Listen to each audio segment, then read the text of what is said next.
Corría el año 1969 y Milt Macklin, un periodista bien aventurero, decidió emprender un viaje a Papúa Nueva Guinea. Esto con el fin de grabar un documental para conocer a la tribu Asmat y averiguar qué le sucedió a Michael Rockefeller, un joven de 23 años que muchos daban por muerto pese a que desapareció 8 años atrás sin dejar rastro. En este viaje, Milt junto a su equipo grabaron decenas de metrajes para ver si captaban una pista de Michael. Sin embargo, la expedición no salió como lo planeado. Según ellos, nada de lo que grabaron fue interesante, por lo que esas cintas de video quedaron archivadas como solo un mero recuerdo, como el que graba unas simples vacaciones y las olvida. Pero lo impactante viene aquí, pues resulta que 40 años después, en busca de hacer un documental sobre Michael Rockefeller, se desempolvaron dichas cintas de video grabadas por Milt, y de lo que no se fijaron en su momento es que en un metraje en el que se captaba como entre los cientos de Asmat que remaban al unísono había un hombre de piel clara, el cual no tenía el aspecto nativo de un Asmat, y a lo que más se asemejaba era al del tan buscado Michael Rockefeller. Hoy vamos a indagar en este misterio del que tanto se sigue hablando hasta en la actualidad, y es que esta historia genera muchas preguntas porque junta los dos polos extremos de la humanidad. Por un lado tienes una tribu súper primitiva y por el otro tienes a un joven proveniente de una de las familias más poderosas de América, o si no del mundo, y todo el contexto que gira en torno a este misterio lo vas a conocer ahora mismo. El apellido Rockefeller es algo que nada más escucha se impone respeto, pues no solo el dinero, sino también el inmenso poder que han llegado a poseer a lo largo de los años es algo que a muchos ni les entra en la cabeza. Todo esto iniciado por John Davison Rockefeller, un hombre que creó un monopolio con la producción del petróleo y sus derivados, supliendo a todo Estados Unidos en su pleno auge industrial, y con todo el impacto que causó, normal que cumpliera su objetivo de posicionar a los Rockefeller en la cúspide de la élite durante siglos. No obstante, de sus descendientes, el que sin duda sería más famoso sería uno de sus bisnietos, pero lamentablemente esto sería por razones ajenas a los negocios. Michael Rockefeller nació el 18 de mayo de 1938 en Nueva York, Estados Unidos, y a pesar de que eran épocas oscuras por la Gran Depresión económica, Michael, al ser un Rockefeller, fue uno de los pocos afortunados que pudo nacer en cuna de oro,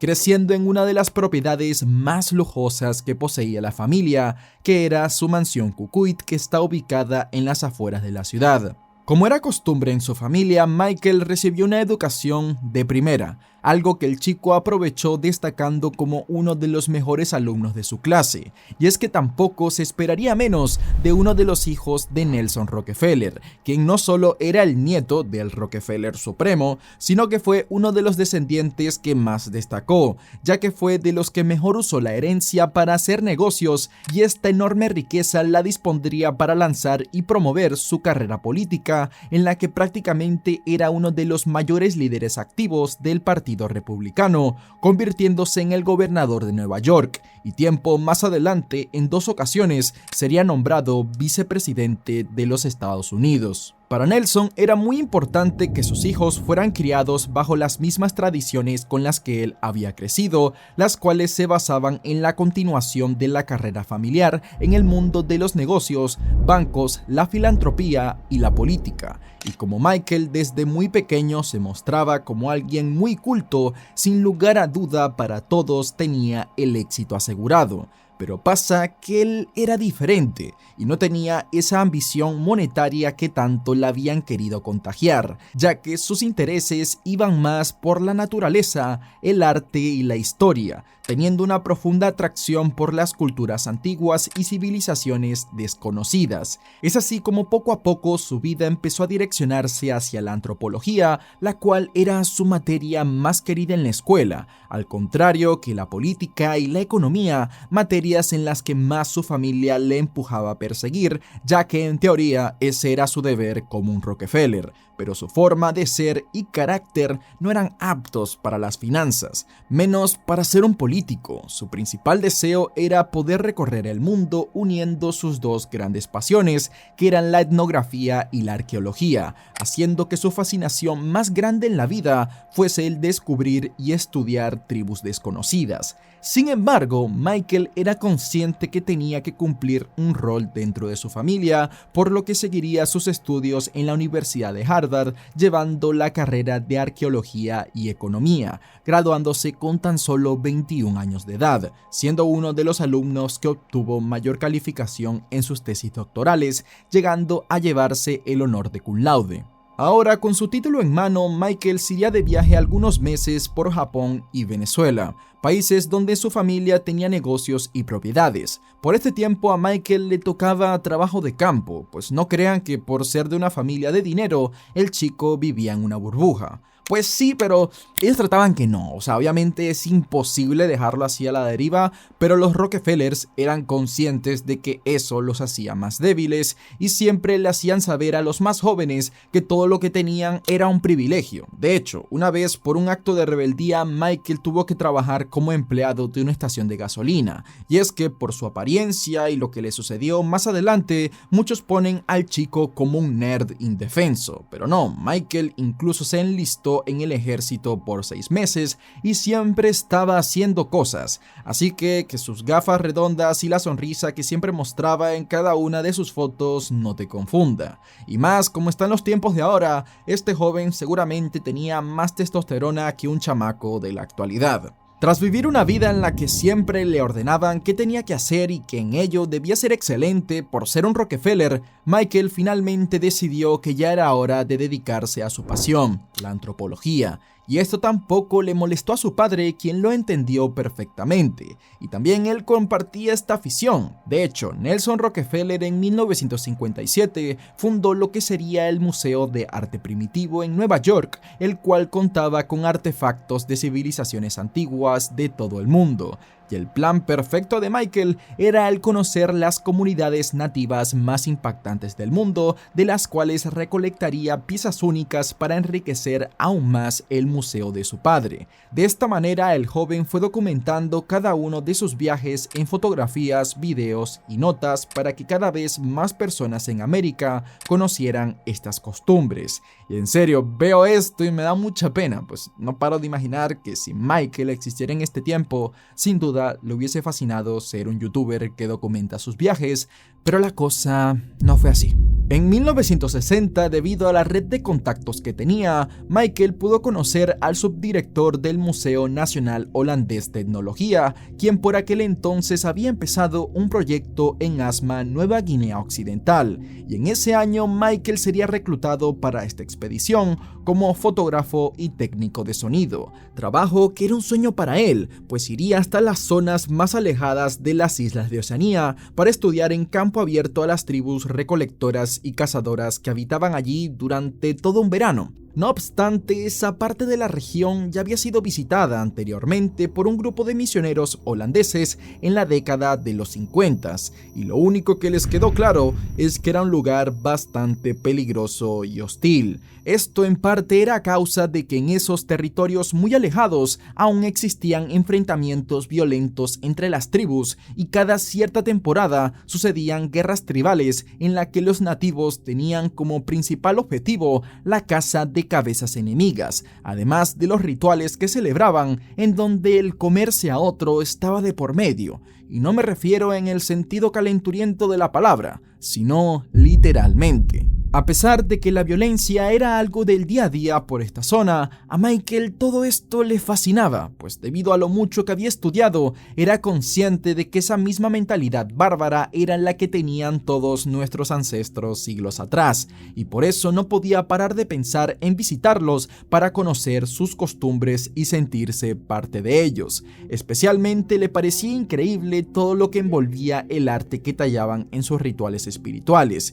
y por eso mismo su obsesión se fijó principalmente en la tribu de los Asmat, y él estaba dispuesto a gastar mucha de su fortuna para hacerse con las bellas artesanías de esta gente para lucirlas en las vitrinas del museo. Luego de su primera visita a los Asmat y regresar a Nueva York, la mente de Michael aún seguía en Nueva Guinea, y es que por allá había experimentado un nivel de libertad que nunca antes había sentido, y todo esto haciendo lo que más le gustaba. Hasta se dejó barba, míralo ahí todo barbón y sin bigote, parecía pelotero dominicano. En cada una de sus notas de campo, Michael revelaba su gran interés por los Asmat, señalando que no pensaba en nada más que en hacer pronto su segunda expedición para poder recolectar absolutamente todo lo posible sobre esta tribu, pues tenía en mente publicar libros sobre el tema y organizar la mayor exposición de arte de los Asmat nunca antes vista. Sin embargo, el chico primero tenía responsabilidades familiares que cumplir,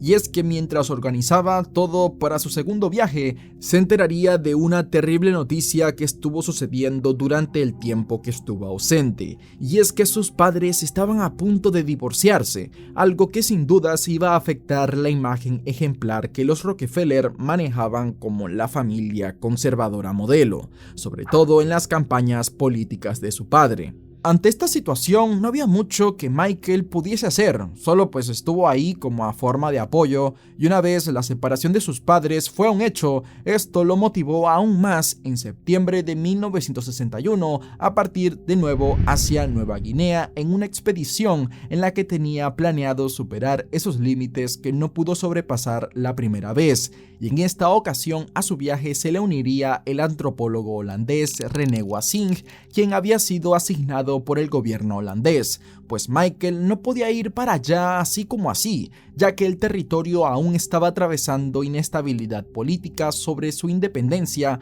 que estaba en manos de Australia y Países Bajos. En esta expedición, Michael tenía como principal objetivo el poder crear un mayor tipo de cercanía con los Asmat para estudiarlos a fondo y que los llevara a una mejor negociación o intercambio justo. Y es que en el anterior viaje, el jefe tribal de la comunidad solo les había otorgado cierto permiso para poder convivir con ellos, tomarles fotografías y videos, y todo esto a cambio de ciertos bienes, además de que en todo momento debían estar bajo vigilancia, por lo que era muy difícil de creer que a este blanquito le dieran todos esos elementos sagrados que utilizaban en sus rituales. Pero él era un Rockefeller y en su mente pensaba que todo tenía un precio. Es así como Michael convencería a Finn van der Waal, el administrador del cuerpo colonial holandés que iba con ellos, de que le vendiera su cataramán, la cual era una especie de balsa de madera unida a otras dos canoas indígenas para poder navegar con algunos elementos de carga.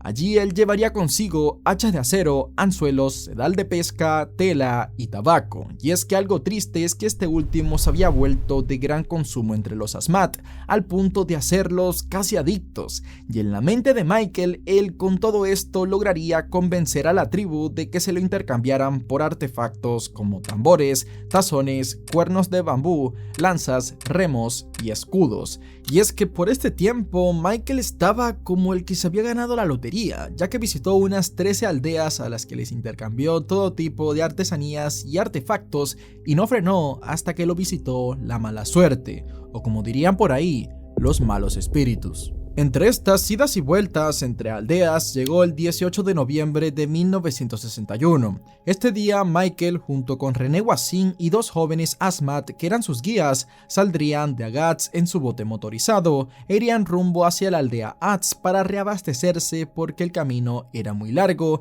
y llegar hacia ahí era muy complicado debido a las extremas condiciones climáticas que el lugar atravesaba, como los ríos y pantanos internos que habían en el mapa, por lo que ellos elegirían la opción que parecía ser menos arriesgada, que era salir por el océano y llegar por medio del mar de Arafura. No obstante, ese día las cosas no saldrían como las habían previsto, y acabarían sufriendo un terrible accidente cuando se acercaron demasiado a la desembocadura de los ríos Eilanden y Betz, en donde la fuerte marea y los vientos provocaron olas tan grandes que ahogaron el motor de la embarcación debido al sobrepeso de la balsa, lo que causó que dejara de funcionar y se volcara de costado, quedando a la deriva y casi hundiéndolos por completo. Aunque prácticamente estaban con medio cuerpo en el agua, la tripulación trató de mantenerse a flote lo máximo posible sobre lo que aún quedaba del catamarán. El primer instinto de los guías nativos fue saltar de la embarcación nadando hasta la orilla más cercana para ir en busca de ayuda, ya que a Michael y a René no les parecía seguro nadar hasta la orilla, la cual estaba aproximadamente a 1 kilómetro. Hay versiones que dicen que Michael sí que podía nadar hasta la orilla, pero que no quería dejar esas artesanías que tenía en el bote, por lo que decidió quedarse sujeto a los restos de la balsa en espera de ayuda. Lo que al principio parecía haber sido solo un accidente, pronto se convertiría en una pesadilla, ya que pasaban las horas y los dos muchachos que fueron por ayuda no regresaban. Michael y René empezaron a creer que tal vez estaban solos en esto, ya que a pesar de que se agarraban lo más fuerte posible de los restos de la balsa, pasarían así casi 2 días sin ninguna señal de auxilio. Lejos de que alguien los pudiera escuchar y en medio de la nada, sin alimento o agua, la desesperación empezó a atacar a los dos hombres, pues el mar cada vez más alejaba a la embarcación de la orilla y parecían hundirse poco a poco, pero lo único que podían hacer para tomar acción era nadar, y René no era muy bueno en ello. En cambio, Michael sí que sabía y ya estaba cansado de estar luchando con las olas junto a los 2 bidones de gasolina que usaba como salvavidas para mantenerse a flote. El chico no tenía energía, sus manos estaban llenas de callos, no se había duchado en días y se estaba muriendo de hambre, por lo que decidió que no podía esperar más, por lo que se lanzó al agua para nadar hasta la orilla, la cual estaba aproximadamente a entre unos 16 a 20 kilómetros de distancia. René trataría de convencer a Michael de que nadar esa distancia en esas condiciones era una locura. Además, él era un Rockefeller, por lo que obviamente la ayuda en cualquier momento iba a llegar, pero el chico no confiaba en que los guías se preocuparon en pedir ayuda para ello. Así que como Michael ya estaba cansado de seguir esperando a la deriva, se lanzó al agua usando 2 flotadores que había improvisado, usando un par de bidones de gasolina y se sacaría los shorts que traía puestos para atarse los 2 bidones. De esta manera, Michael se alejaría nadando hasta la costa, dejando a René Voisin solo y a la espera de que tal vez lo rescataran. Pero lo que el chico de 23 años nunca se habría imaginado es que tan solo unas cuantas horas después de que se había ido, la ayuda ya estaba en camino. Los 2 guías sí que llegaron a la orilla el primer día del accidente, pero no es que nada más llegar ahí les esperaba un iPhone para mandarle un WhatsApp a Nelson Rockefeller, pues repito, ellos sabían un poquito de inglés, pero seguían siendo nativos Asmat, y por eso mismo, además de que al llegar a tierra aún seguían en medio de la nada, la ayuda tardó casi 48 horas en llegar, y para ese momento se llegó a desplegar un helicóptero, el cual cuando René Voisin lo vio empezó a gritar así por auxilio, pero mientras más y más se acercaban los rescatistas, más se preguntaban el dónde estaba Michael, hasta que le preguntaron a René, y este les preguntó lo mismo, que pensaba que lo habían encontrado a él primero y que este les dijo dónde estaba el bote, pero nada más lejos de la realidad.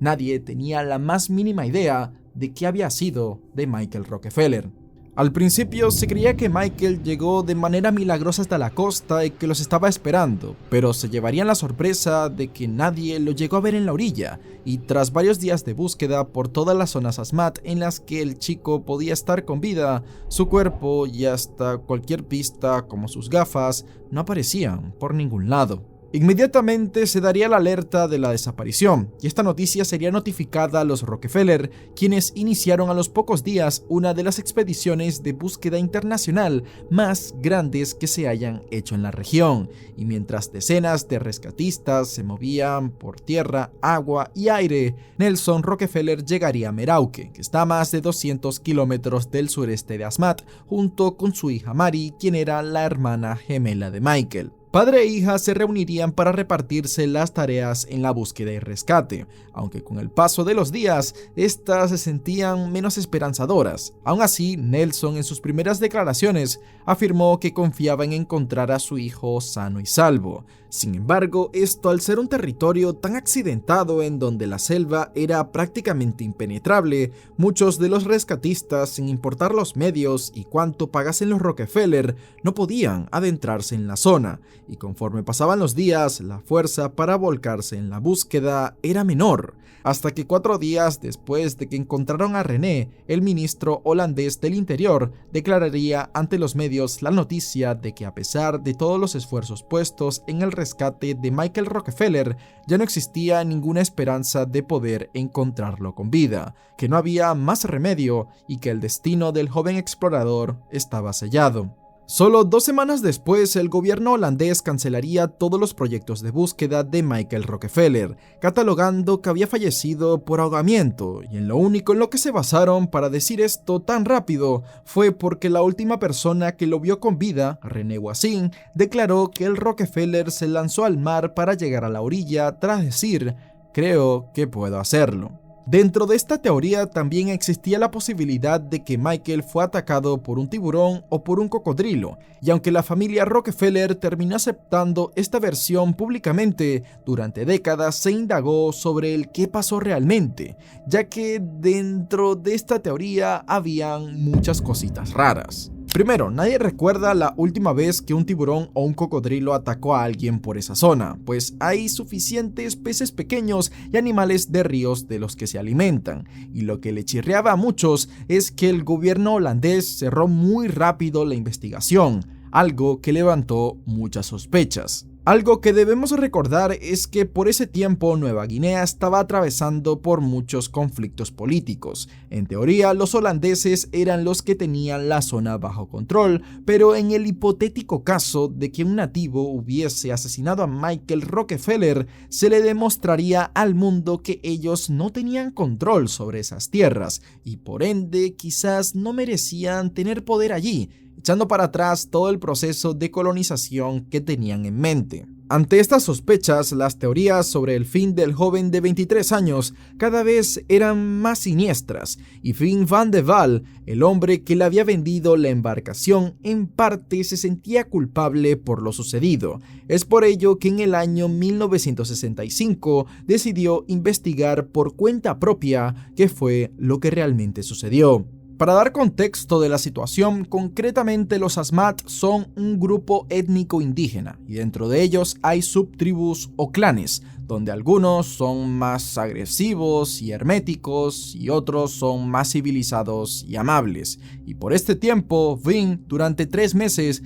estuvo moviéndose por varias tribus, como son los Otshanep y los Omadesep, las cuales eran una comunidad bastante desconocida y alejada de las tribus Asmat, con casi nulo contacto con el mundo, y Vin iría a visitarlos con el único objetivo de averiguar qué fue lo que le sucedió a Michael Rockefeller. En un principio la información no se le apareció a Vin de frente, pues los nativos que visitó tenían muy poco contacto con la gente blanca como él, y las pocas veces que habían visto a gente así, un par de enfrentamientos se han desatado, pero sería tras ganarse poco a poco su confianza y obtener una gran cantidad de restos óseos que Vin por fin se vio listo para compartir con el mundo lo que los nativos le hicieron saber sobre Michael Rockefeller. Ellos le manifestarían la descripción de una persona que era como un hombre blanco que usaba unos shorts más cortos de los usuales a los que usaban los turistas, y que tenía anteojos, que en un principio lo habían confundido con una criatura similar a la de un cocodrilo que podía cambiar de formas, pues había salido del agua. Otros pensaban que por su color blanco era algún tipo de espíritu que los iba a castigar, y es que al estar tan alejados en esa isla, esos nativos pensaban que los hombres blancos provenían de un mundo espiritual y que llegaban hasta ellos como una especie de mal presagio,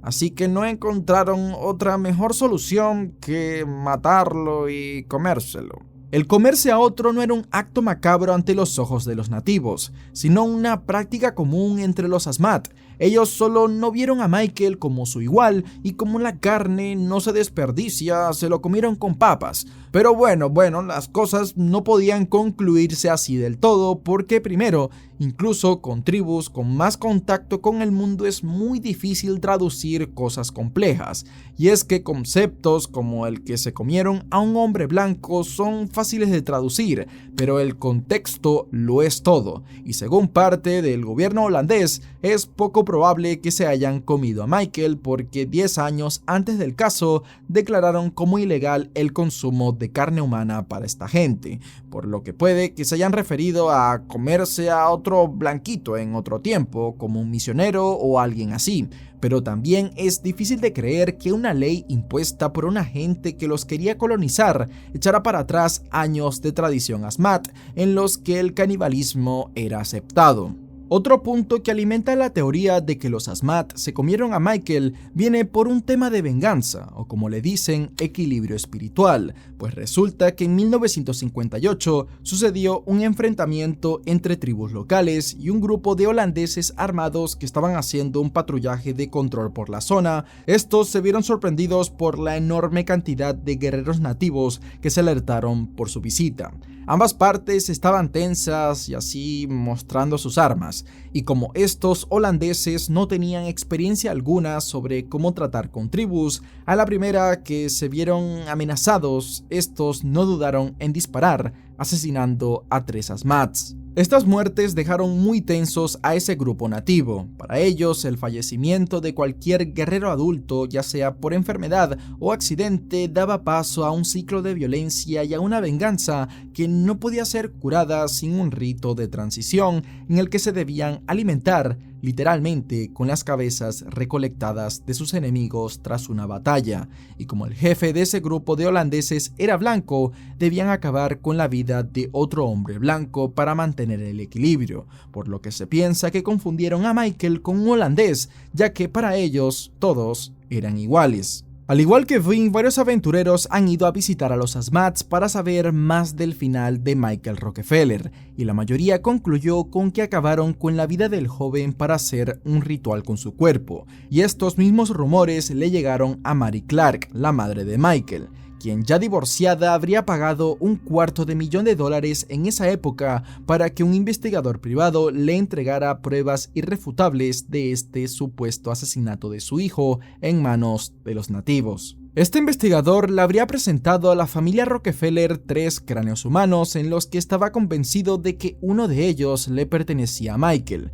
ya que la tribu se los habría entregado como los únicos restos de los hombres blancos que habían matado, pero la veracidad de esta historia ha sido muy cuestionada, ya que los cráneos habían sido entregados a cambio de un motor para bote, y sobre este suceso la familia nunca comentó nada, y menos afirmaron de que se tratasen de los restos de Michael, por lo que no se sabe si esto realmente ocurrió, pues como sabrán, los Rockefeller sí son famosos, pero no son como las Kardashians, que revelan a qué sabían las lentejas que se comieron ayer, aunque algo que tendrían en común es que un video filtrado haría que se hablara mucho de ellos. En el año 2008, en la preparación de lo que iba a ser un documental sobre la desaparición de Michael Rockefeller a cargo del director Fraser Heston, el hombre se hizo con las cintas de video que Milt Macklin hizo en su visita a los Asmat. Y en esas grabaciones que el hombre y su equipo ni se molestaron en revisar, en unos pocos fotogramas y haciendo un poco de zoom, se puede ver a un hombre caucásico mezclado como uno más entre los guerreros Asmats que estaban remando. Esta imagen captada creó muchas preguntas entre todos los que conocían el caso, pero la calidad de imagen no ayuda mucho a identificar quién es este hombre, quien para muchos tiene un gran parecido con Michael Rockefeller. Hay quienes dicen que por las entradas y hasta hay quienes le llegan a ver los lentes, que claramente se ve un poco cambiado por las condiciones de vida que tuvo por esos supuestos 8 años que pasó entre los Asmats y que seguramente le habría gustado tanto el estilo de vida de esta tribu que decidió abandonarlo todo para vivir como uno más de ellos. Pero por muy esperanzador que sonaban estos rumores, para muchos no tiene sentido que Michael hiciera preocupar tanto a su familia haciéndose el desaparecido. Pero también se habla de que el joven no era del todo transparente con ellos porque sentía que lo controlaban mucho. Por eso, una vez que se vio en medio de un enfrentamiento en una de sus visitas y una flecha le impactó en el hombro, este no le dijo nada a su familia por miedo a que represalia fuesen a tomar. Y lamentablemente, para cuando se hizo este descubrimiento, hacía 4 años que Milt Macklin había fallecido, por lo que nadie les podía dar explicaciones sobre el que había captado la cámara. Y por eso mismo, este metraje de hace más de medio siglo aún sigue siendo un misterio. En el año 2012, impulsado por todo el revuelo que había causado esta grabación, el periodista Carl Hoffman decidió pegarle una extensa visita a este territorio para ya cerrar este misterio de una vez. Y lo que sacó en su libro, que publicó 2 años después, es la versión más aceptada en la actualidad sobre lo que realmente le sucedió a Michael Rockefeller. El 19 de noviembre de 1961, un gran grupo de guerreros Otsahanep se encontraban en sus canoas cerca de la costa.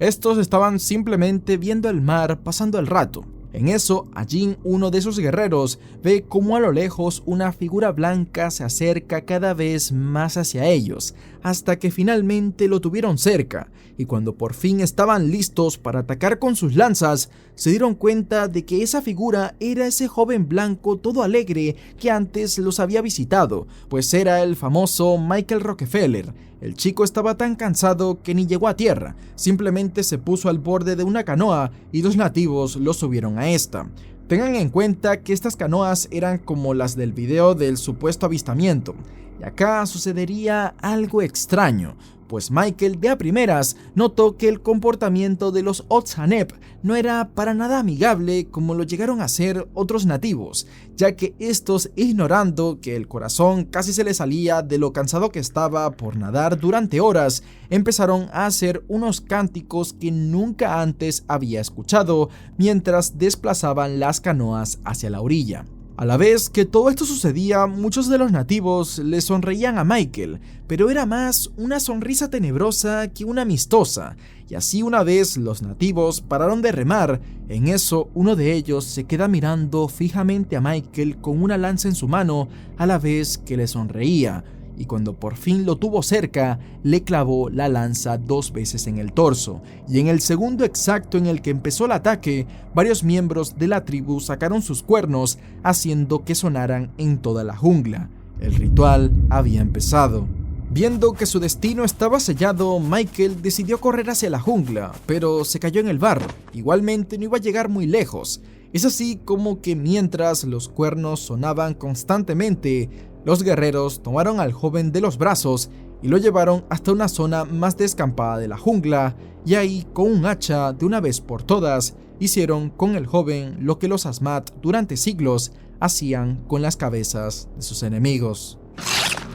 Se dice que los nativos sabían que lo que estaban haciendo estaba mal, pero que Michael en específico tenía una actitud que no les gustaba, pues que el Rockefeller intentara comprar cualquier artefacto sagrado en su posesión era una ofensa, y que para ellos él solo los veía como figuras de artesanía de decoración, y para los Asmat en cada figura humana que hacían estaba dentro el alma de alguno de sus miembros fallecidos. Otros eran artefactos sagrados o para rituales. También estos artículos para ellos eran muy valiosos porque creían que los protegían de los espíritus, por lo que les parecía mejor idea acabar con ese chico antes de que los seres del más allá acabaran con ellos. Y en las mismas notas de Michael Rockefeller, él reconocía lo mucho que insistió en que le dieran esos artículos y que estaba exhausto de descifrar cómo podría obtenerlos. Sin embargo, se cree que el motivo principal del por qué usaron el cuerpo de Michael como ritual fue para equilibrar todo el daño que los holandeses les habían hecho estos últimos tiempos.